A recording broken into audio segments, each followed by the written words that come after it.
Freud e os mecanismos de defesa. Já se perguntou por que reagimos de certas formas, ou como nossa mente lida com pressões? Nossa mente, complexa e fascinante, usa estratégias secretas para nos proteger, os mecanismos de defesa. Neste vídeo, mergulharemos no conceito revolucionário de Sigmund Freud, o pai da psicanálise. No final do século XIX, Freud desbravou o inconsciente, mostrando que somos moldados por forças além da nossa percepção consciente. Sua filha, Anna Freud, sistematizou esses conceitos, tornando-os compreensíveis. Nosso objetivo é desvendar como esses mecanismos, essenciais para nossa sobrevivência psíquica, também podem nos limitar, impedindo-nos de viver plenamente. Eles são uma faca de dois gumes.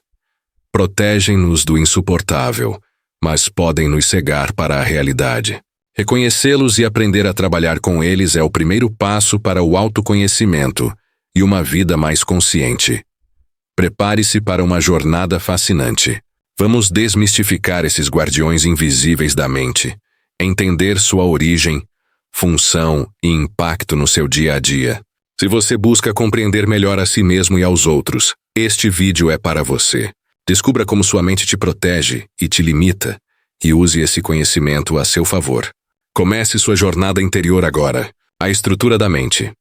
Id, ego e superego.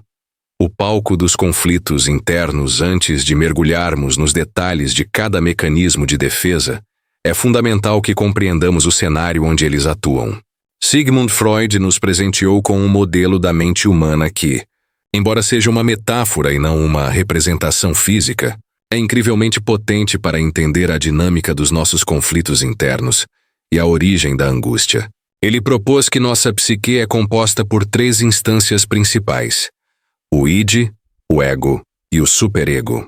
Pense nessas três partes como personagens de um drama interno que se desenrola constantemente dentro de nós, moldando quem somos, como sentimos e como reagimos ao mundo.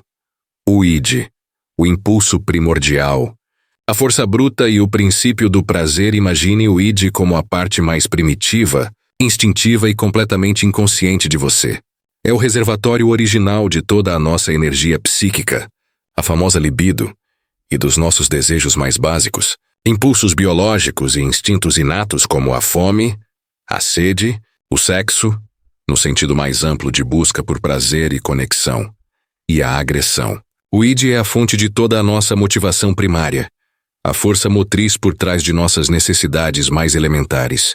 Ele opera sob o princípio do prazer, buscando a satisfação imediata de suas necessidades e a redução da tensão a todo custo, sem se importar com a realidade, a lógica, a moralidade, as consequências sociais ou a conveniência.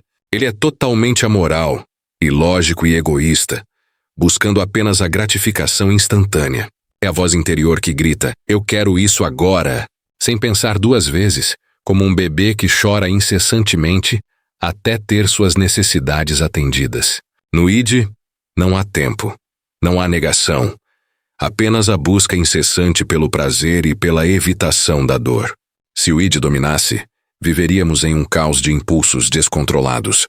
O superego, o guardião moral, o juiz interno e o princípio da moralidade.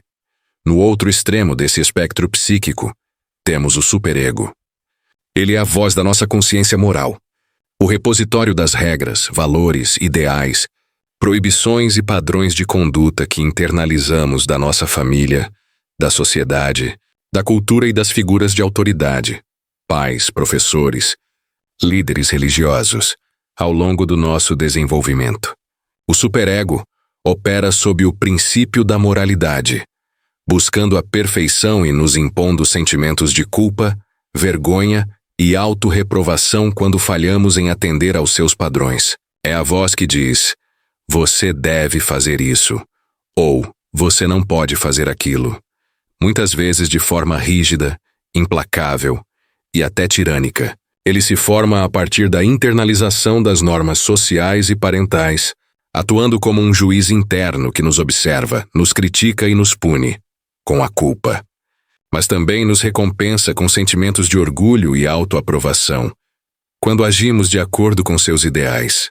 É a parte de nós que busca a perfeição moral, muitas vezes de forma irrealista e inatingível, podendo levar a uma rigidez excessiva e a uma autocrítica severa.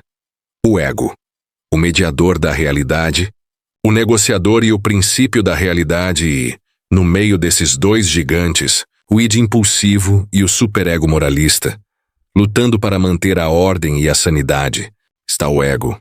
O ego é a parte da nossa personalidade que lida com a realidade externa.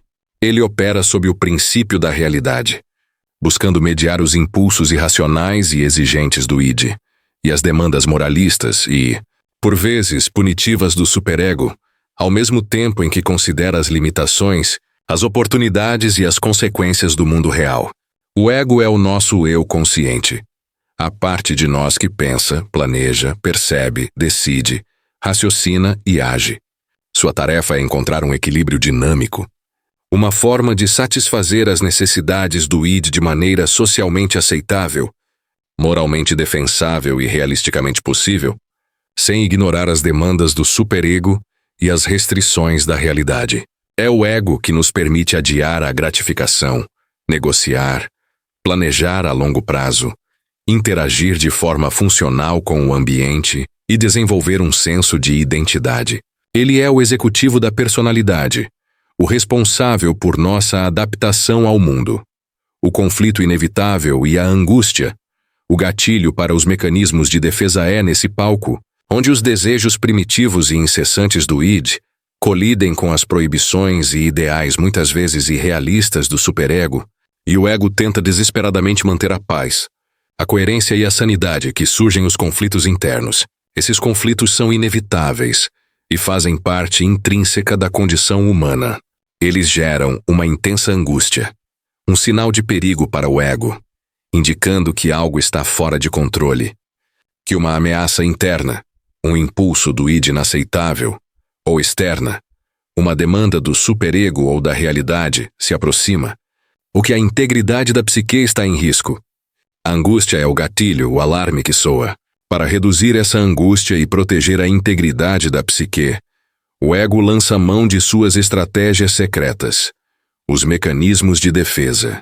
Eles são, portanto, as ferramentas inconscientes que o ego utiliza para gerenciar essa tensão constante, bloqueando impulsos, distorcendo a realidade, transformando sentimentos ou redirecionando energias para torná-los mais aceitáveis e menos ameaçadores à consciência. Entender essa dinâmica complexa é o primeiro passo para desvendar o funcionamento da nossa mente e o papel crucial que esses mecanismos desempenham em nossa vida, tanto nos protegendo quanto, por vezes, nos limitando e nos impedindo de uma visão mais clara da realidade. Os guardiões da mente. Mecanismos de defesa em detalhe. Vamos conhecer alguns dos principais mecanismos. 1. Repressão. Repressão é o mecanismo de defesa mais fundamental, onde o ego, de forma inconsciente, empurra para longe da consciência pensamentos, desejos, memórias ou sentimentos considerados inaceitáveis ou dolorosos. O conteúdo reprimido não desaparece, mas permanece ativo no inconsciente, influenciando comportamentos, sonhos e sintomas, sem que a pessoa saiba a origem. Manter esses conteúdos reprimidos exige um gasto constante de energia psíquica. Exemplo: uma pessoa que sofreu um trauma na infância pode não se lembrar do evento, mas desenvolver ansiedade, fobias ou dificuldades de relacionamento na vida adulta. A repressão é diferente da supressão, que é um ato consciente de afastar um pensamento. 2. Negação. A negação é a recusa em aceitar uma realidade dolorosa ou ameaçadora, agindo como se ela não existisse. É um mecanismo primitivo que oferece alívio imediato, mas impede o enfrentamento construtivo da situação. Exemplo: uma pessoa que recebe um diagnóstico médico grave e se recusa a aceitar a doença, agindo como se estivesse tudo bem. Ou um parceiro que nega sinais óbvios de problemas no relacionamento. A negação é comum em vícios, onde o indivíduo recusa-se a admitir o problema. Embora ofereça proteção temporária, a negação crônica impede o crescimento e a resolução de problemas, desconectando a pessoa da realidade. 3. Projeção. A projeção é o mecanismo de defesa onde atribuímos a outras pessoas ou ao mundo externo nossos próprios pensamentos, sentimentos, desejos ou características que consideramos inaceitáveis em nós mesmos. É uma forma de o ego aliviar a tensão interna e a culpa, mas distorce a percepção da realidade e impede o autoconhecimento. Exemplo: uma pessoa que sente inveja do sucesso de um colega e, em vez de reconhecer isso, acusa o colega de ser invejoso. Ou um parceiro infiel que desconfia excessivamente da fidelidade do outro. A projeção também se manifesta ao culpar os outros por nossos próprios fracassos. Este mecanismo é prejudicial nos relacionamentos, pois impede a conexão genuína e a compreensão mútua, gerando desconfiança e ressentimento. 4. Formação reativa. Formação reativa é a substituição de um impulso ou sentimento inaceitável por seu oposto consciente. A pessoa expressa abertamente o comportamento contrário ao que realmente sente no inconsciente, como uma máscara para esconder a verdadeira emoção.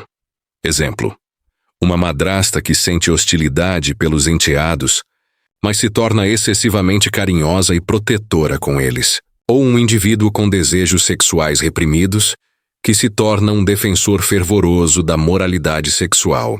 A intensidade da formação reativa é proporcional à força do impulso original. Embora proteja o ego, impede a expressão genuína das emoções e a resolução do conflito subjacente, gerando inautenticidade.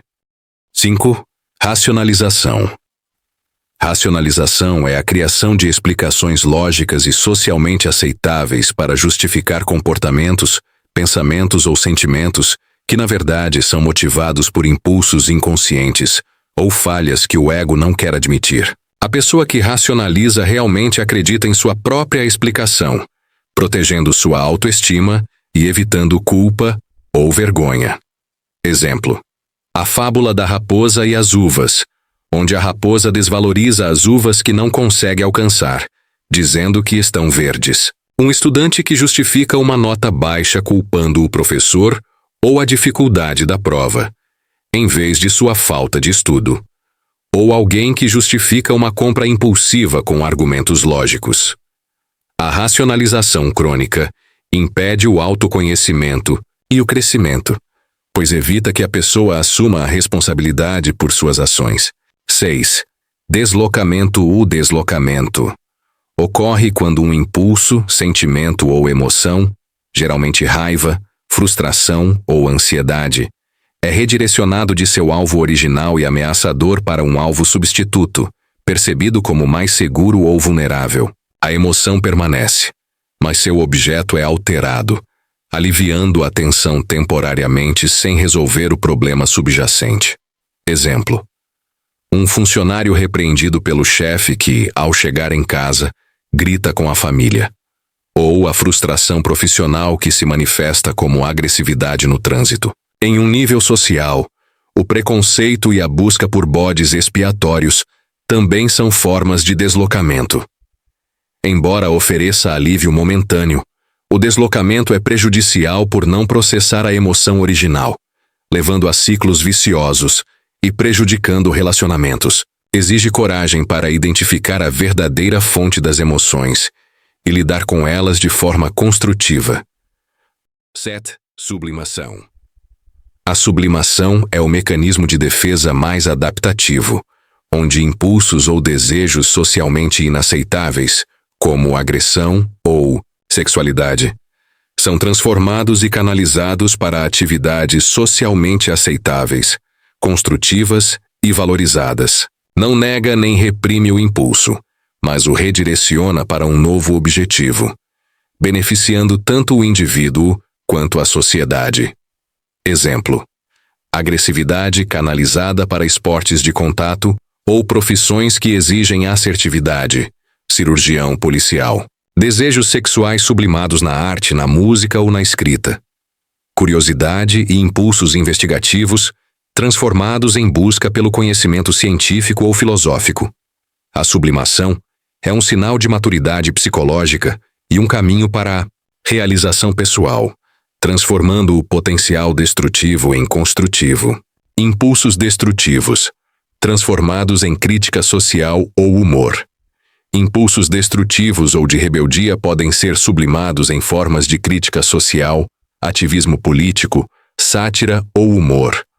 Um comediante que usa o humor para criticar a sociedade, ou um ativista que luta por uma causa social, estão canalizando sua energia de forma construtiva, em vez de se engajarem em atos de violência ou autodestruição. Cuidado e proteção em profissões de ajuda. O desejo de cuidar e proteger, que pode ter raízes em impulsos parentais ou em experiências de desamparo, pode ser sublimado em profissões como medicina, enfermagem, psicologia, serviço social ou educação. A energia de cuidado é direcionada para o bem-estar do outro, de forma profissional e ética. A importância da sublimação para o desenvolvimento humano. A sublimação é um mecanismo crucial para o desenvolvimento da civilização e da cultura. Ela permite que a energia psíquica, que de outra forma seria gasta em conflitos internos ou em comportamentos destrutivos, seja utilizada para o progresso humano. Para o indivíduo, a sublimação oferece um caminho para a realização pessoal, a criatividade e a contribuição social, transformando o que poderia ser uma fonte de angústia em uma fonte de satisfação e propósito. É um lembrete poderoso da capacidade humana de transformar desafios internos em oportunidades de crescimento e de criar beleza e significado a partir de nossos impulsos mais profundos. 8. Regressão. Regressão é o retorno a padrões de comportamento, pensamentos ou sentimentos de uma fase anterior do desenvolvimento, geralmente a infância, quando o indivíduo se sente sobrecarregado. É um refúgio em um período de maior segurança e menos responsabilidades. Exemplo: uma criança que volta a chupar o dedo ou a fazer xixi na cama após o nascimento de um irmão. Um adulto que, sob estresse intenso, busca conforto em comportamentos infantis, como comer excessivamente, chorar incontrolavelmente ou se isolar. Embora ofereça um alívio temporário da ansiedade, a regressão impede o enfrentamento maduro dos problemas, mantendo a pessoa em um estado de dependência e imaturidade. Reconhecer a regressão é o primeiro passo para buscar estratégias de enfrentamento mais adaptativas e desenvolver a resiliência. Eventos infantis, como comer excessivamente, chorar incontrolavelmente ou se isolar. Embora ofereça um alívio temporário da ansiedade, a regressão impede o enfrentamento maduro dos problemas, mantendo a pessoa em um estado de dependência e imaturidade. Reconhecer a regressão é o primeiro passo para buscar estratégias de enfrentamento mais adaptativas e desenvolver a resiliência. Ter acessos de raiva infantis. Um adolescente que volta a chupar o dedo ou a fazer xixi na cama diante de pressões. Em momentos de estresse, buscar conforto em hábitos antigos, como comer excessivamente ou assistir a desenhos animados, também pode ser uma forma de regressão. Embora ofereça alívio temporário, a regressão impede o enfrentamento maduro da situação e a resolução do conflito, mantendo o indivíduo em um estado de imaturidade e dependência. Refúgio em fantasias infantis ou mundos de jogo.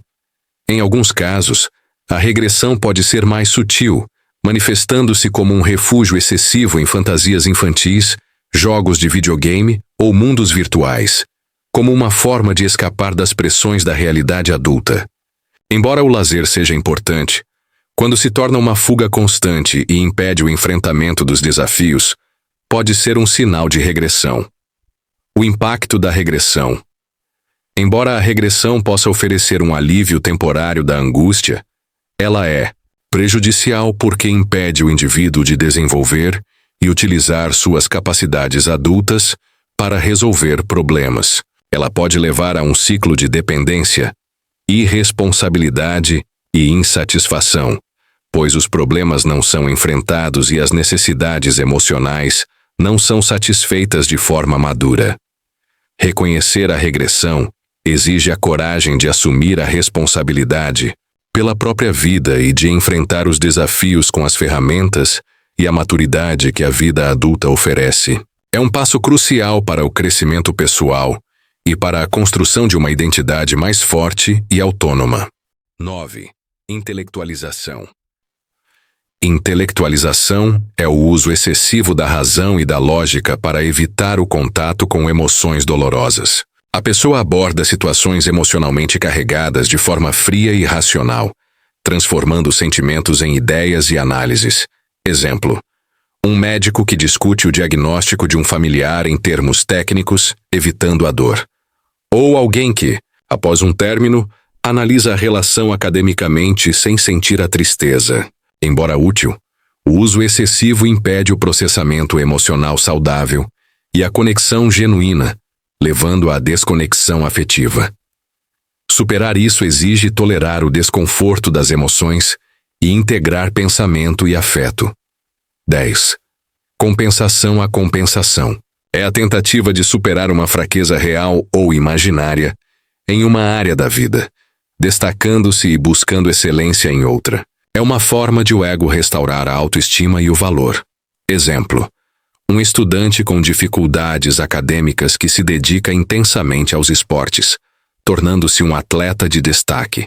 Ou alguém que se sente inseguro em sua aparência e investe em desenvolver uma habilidade artística notável.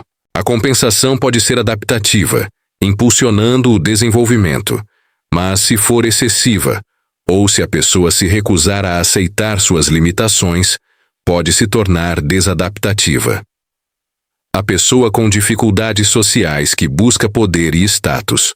Alguém que se sente inseguro socialmente, com dificuldades em fazer amigos ou em se relacionar, pode compensar buscando poder, riqueza e status no trabalho ou em outras áreas da vida. O sucesso profissional e o reconhecimento externo se tornam uma forma de validar seu valor e de compensar a carência ou a frustração nas relações interpessoais. A pessoa pode se tornar um workaholic, usando o trabalho como refúgio e fonte de autoestima. A compensação física e a busca por excelência. Uma pessoa que tem uma deficiência física ou uma característica que a faz sentir-se inferior, como baixa estatura, problemas de fala, etc., pode compensar desenvolvendo outras habilidades de forma extraordinária. Por exemplo, alguém com uma deficiência motora pode se tornar um artista talentoso, um músico virtuoso ou um escritor prolífico. A energia que poderia ser gasta em lamentar a deficiência é canalizada para o desenvolvimento de talentos e habilidades que trazem satisfação e reconhecimento. A compensação em relacionamentos. Em relacionamentos, a compensação pode se manifestar de diversas formas. Uma pessoa que se sente insegura em sua aparência física pode compensar desenvolvendo uma personalidade extremamente carismática, engraçada ou inteligente para atrair e manter parceiros. Ou, alguém que se sente financeiramente inferior pode compensar sendo excessivamente generoso ou prestativo, buscando o amor e a aceitação através de seus atos. A compensação neurótica. A compensação se torna neurótica quando a pessoa se recusa a aceitar suas limitações e busca incessantemente a perfeição em uma área para mascarar uma falha em outra. Por exemplo, um pai que se sente um fracasso em sua própria carreira pode compensar exigindo que seus filhos sejam extremamente bem-sucedidos, vivendo através das conquistas deles. Ou, alguém que é obcecado por sua aparência física pode estar compensando uma profunda insegurança interna, sem nunca se sentir realmente satisfeito. O equilíbrio na compensação. A chave para uma compensação saudável é o equilíbrio e a autoaceitação. É importante reconhecer nossas fraquezas e limitações sem que elas nos definam, e buscar desenvolver nossos talentos e forças de forma autêntica, não apenas como uma fuga ou uma forma de mascarar a inferioridade. A compensação saudável nos impulsiona ao crescimento e à realização, enquanto a compensação neurótica nos mantém presos em um ciclo de busca incessante por validação externa, sem nunca encontrar a verdadeira satisfação interna.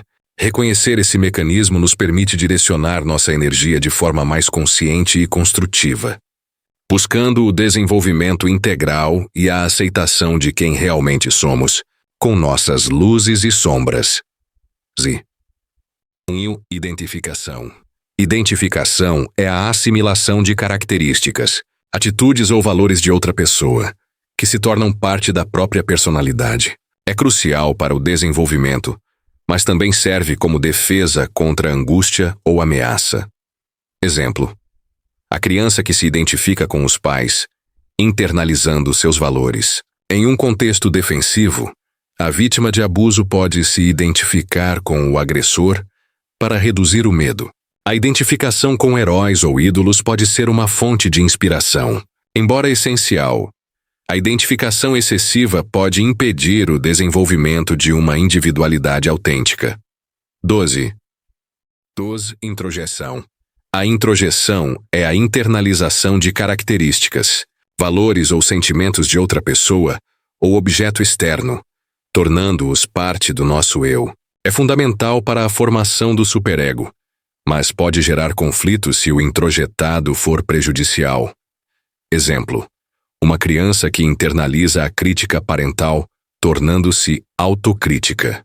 Após uma perda, introjetar aspectos do ente querido. É crucial discriminar o que é saudável internalizar. 13. Isolamento. O isolamento é a separação de uma ideia, memória ou evento traumático de seu afeto, emoção, original. A pessoa se lembra do evento com clareza, mas sem sentir a emoção associada. Exemplo: um veterano de guerra que descreve cenas de combate sem emoção, ou uma vítima de abuso que relata o trauma de forma impessoal. Embora eficaz no curto prazo, o uso crônico impede o processamento emocional saudável, levando a vazio e desconexão. 14. Anulação. Anulação é a tentativa inconsciente de desfazer ou compensar simbolicamente um pensamento, sentimento ou ação culposa, muitas vezes através de rituais. Exemplo: alguém com pensamentos agressivos que, em seguida, realiza atos de bondade excessiva para anular a agressão. Em casos patológicos, rituais compulsivos para anular pensamentos intrusivos. Oferece alívio temporário da culpa, mas impede a assunção de responsabilidade. 15. Fantasia. Fantasia é o refúgio em um mundo imaginário, criando cenários mentais para escapar de uma realidade insatisfatória ou para gratificar desejos irrealizáveis. É natural e essencial para a criatividade, mas pode se tornar defensiva se impedir o enfrentamento da realidade. Exemplo: um jovem inadequado socialmente que se torna um herói em sua mente. Alguém com problemas financeiros que fantasia em ganhar na loteria, evitando buscar soluções práticas.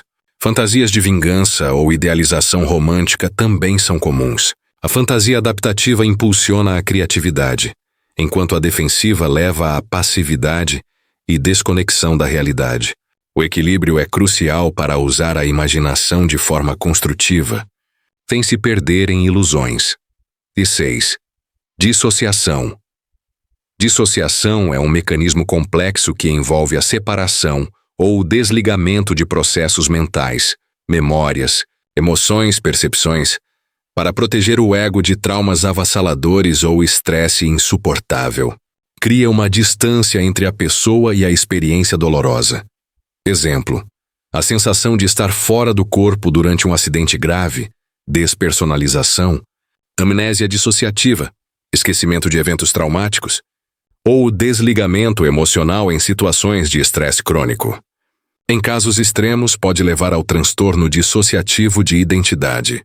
Embora seja uma estratégia de sobrevivência, o uso crônico impede a integração da experiência e o desenvolvimento de um self coeso, exigindo apoio profissional para a integração e cura.